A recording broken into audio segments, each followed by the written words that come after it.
Hi welcome to day 13 AWS with DevOps. ఈ వీడియోలో మనం ఎలాస్టిక్ బీన్ స్టాక్ గురించి మాట్లాడదాం. ఈ ఎలాస్టిక్ బీన్ స్టాక్ ఎందుకు ఉపయోగిస్తారు అంటే క్లయింట్ నీడ్ ప్రకారం ఒక సర్వర్ని లాంచ్ చేయాలనుకుందాం. ఆ సర్వర్లో మనం ఒక వెబ్సైట్ని డిప్లాయ్ చేయాలి. అలాగే ఆ సర్వర్ లోడ్ మేనేజ్మెంట్ కోసం స్కేలింగ్ని యాడ్ చేయాలి. అలాగే ఒక లోడ్ బ్యాలెన్సర్ని కూడా కాన్ఫిగర్ చేయాలి. సో ఇవన్నీ మనం చేసేటప్పుడు ఒక్కొక్కటిగా చేస్తాం. బట్ అదే ఈ ఎలాస్టిక్ బీన్ స్టాక్లో అయితే ప్రీ కాన్ఫిగర్ ప్లాట్ఫామ్స్ ఉంటాయి. అందులో మన వెబ్సైట్ని అప్లోడ్ చేస్తే ఆటోమేటిక్గా మన వెబ్సైట్ని డిప్లాయ్ చేస్తుంది. అంటే ఈ బీన్ స్టాక్లో ఆటోమేటిక్గా మానిటరింగ్, అలాగే స్కేలింగ్, లోడ్ బ్యాలెన్సింగ్, అలాగే వెబ్సైట్ రన్ అవడానికి దానికి కావాల్సిన ఎన్విరాన్మెంట్ మొత్తం ఈ బీన్ స్టాకే హ్యాండిల్ చేస్తుంది. ఈ ఎలాస్టిక్ బీన్ స్టాక్ ని ఎలా కాన్ఫిగర్ చేయాలో చూద్దాం. First go to AWS console and go to elastic been stock. Create application. So అప్లికేషన్కి ఒక నేమ్ ఇవ్వాలి. ఇక్కడ డొమైన్ నేమ్ అడుగుతుంది. అంటే ఏ వెబ్సైట్ని అయితే లాంచ్ చేయాలనుకుంటామో ఆ వెబ్సైట్ మనం ఏం టైప్ చేస్తే వెబ్సైట్ ఓపెన్ అవ్వాలనేది ఇక్కడ అడుగుతుంది. సో నేను డిఫాల్ట్ వదిలేస్తాను. సో ఇక్కడ ప్లాట్ఫామ్ అడుగుతుంది. సో మనం అప్లోడ్ చేయబోయే వెబ్సైట్ ఏ లాంగ్వేజ్లో ఉందనేది అడుగుతుంది. సో నా దగ్గర అయితే PHP శాంపిల్ టెంప్లెట్ ఉంది. ఈ శాంపిల్ టెంప్లెట్ని ఎలా డౌన్లోడ్ చేసుకోవాలో దాని లింక్ నేను డిస్క్రిప్షన్లో ఇస్తాను. మీరు అక్కడ నుంచి మీరు చేసుకోవచ్చు. సో ఇక్కడ ఇవి వర్షన్లు అనమాట. నేను తక్కువ వర్షన్ సెలెక్ట్ చేస్తున్నాను. సో ఇక్కడ మీ దగ్గర కోడ్ ఏదైనా ఉంటే మీరు అప్లోడ్ యువర్ కోడ్ అని చెప్పి సెలెక్ట్ చేసి ఇక్కడ కోడ్ని అయితే అప్లోడ్ చేయాల్సి ఉంటుంది. మీ కోడ్ని మీరు లోకల్గా అప్లోడ్ చేయొచ్చు, లేదా S3లోకి అప్లోడ్ చేసి S3 నుంచి కూడా మీరు మీ వెబ్సైట్ కోడ్ని అయితే ఇక్కడ అప్లోడ్ చేయొచ్చు. సో లోకల్ ఫైల్కి వెళ్ళి choose a file, downloads,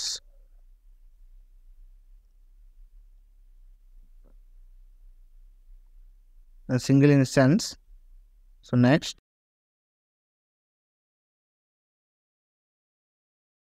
app 1.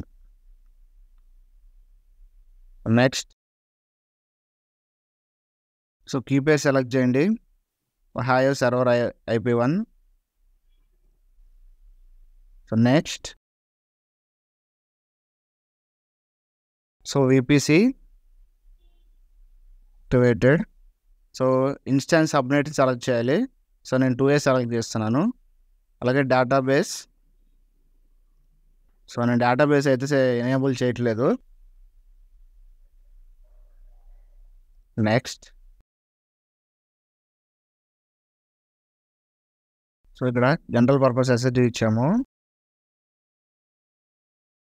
11.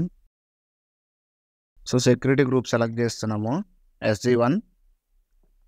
So ఎందుకు ఇక్కడ SG1 ఎందుకు ఇచ్చామంటే ఆల్రెడీ మనం VPC1 మనం క్రియేట్ చేసిన VPCకి ఇచ్చాము కాబట్టి సో ఆ VPCకి అటాచ్ చేయని సెక్యూరిటీ గ్రూప్స్నే ఇవ్వాలి. Single instance.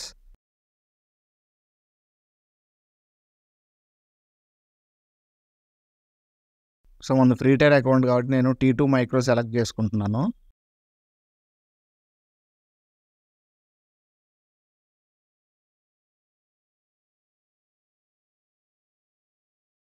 Next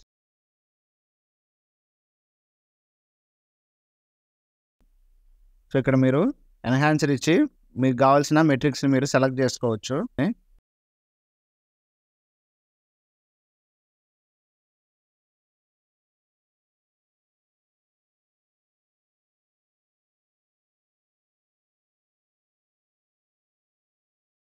so next review అడుగుతుంది.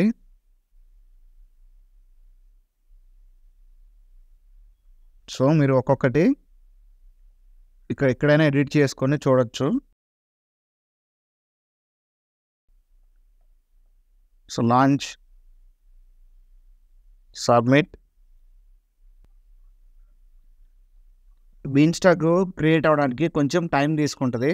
So wait for some time. So ఇక్కడ మన అప్లికేషన్కి ఎలాస్టిక్ బీన్ స్టాక్ అనేది డిప్లాయ్ అయిపోయింది. So go to EC2.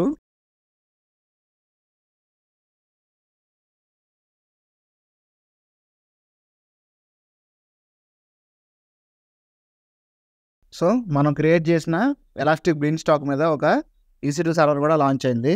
So go to elastic Beanstalk. మన దగ్గర ఉన్న వెబ్సైట్కి ఎలాస్టిక్ బీన్ స్టాక్ని ఎనేబుల్ కాన్ఫిగర్ చేయొచ్చు. ఇన్ కేస్ మన దగ్గర ఉన్న కోడ్కి న్యూ వర్షన్ కోడ్ ఉంది. సో దాన్ని అప్డేట్ చేయాలనుకున్నప్పుడు అప్లోడ్ చేసి సో ఫైల్ని అయితే సెలెక్ట్ చేయాల్సి ఉంటుంది. సో ఫైల్ సెలెక్ట్ చేసి డిప్లాయ్ చేశాను. సో చూద్దాం, చెక్ చేద్దాం. సో మనం అప్లోడ్ చేసిన న్యూ వర్షన్ అయితే డిప్లాయ్ అయిపోయింది. సో ఈ విధంగా మనం వెర్షన్ని అప్లోడ్ చేసి డిప్లాయ్ చేయొచ్చు. సో ఈ వీడియోలో మనం ఎలాస్టిక్ బీన్స్టాక్ను ఉపయోగించి సర్వర్ని ఎలా లాంచ్ చేయాలి, సో ఎలా మానిటర్ చేయాలి అనేది చూసాం. So that's it for the day. So మనం క్రియేట్ చేసిన ఎలాస్టిక్ పిన్ని ఎలా డిలీట్ చేయాలో చూద్దాం. So go to environment, select the environment, actions, terminate environment.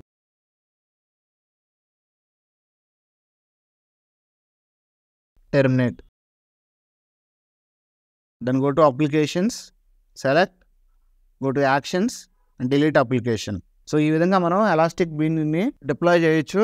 అలాగే మన ప్రాక్టీస్ సెషన్ అంతా అయిపోయిన తర్వాత వాటిని డిలీట్ చేయాలి. సో ఎవరైనా AWS DevOps నేర్చుకోవాలనుకునే వాళ్ళకి మన ఛానల్ని షేర్ చేయండి, అలాగే సబ్స్క్రైబ్ చేసుకోండి. Please like, share and comment. Thank you.